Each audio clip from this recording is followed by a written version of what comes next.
তো গাইস, তোমরা ভাবছো যে আমি কাঁদছি কেন, তো চলো পুরো ভিডিওটা দেখতে থাকো, তাহলে বুঝতে পারবে। তারপর আমি মাঠ পৌঁছে করে একজনকে নিয়ে যাবো যে ক্যামেরাটা ধরতে পারবে। তো ক্যামেরাটা ধর দেওয়ার কারণ হচ্ছে যে করে একটা স্যাড ভিডিও করবো। তো চলো, তারপর আমি আশিসকে পাই যাই। তো আশিসকে নিয়ে যাচ্ছি আমার ঘর। তো আমার ঘরে ভিডিওটা করব, কারণ একটা স্যাড ভিডিও হতে চলেছে। ঠিক আছে, যদি ভিডিওটা ভালো লাগে লাইক কমেন্ট শেয়ার করে দিবে। ঠিক আছে, তো চলো কালকে আমি ভিডিওটা পোস্ট করবো। ঠিক আছে, তো তোমরা ফুল ভিডিওটা দেখো।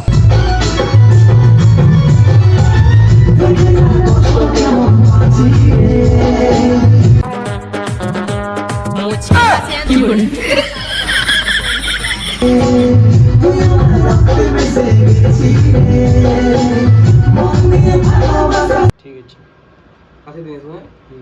হ্যালো।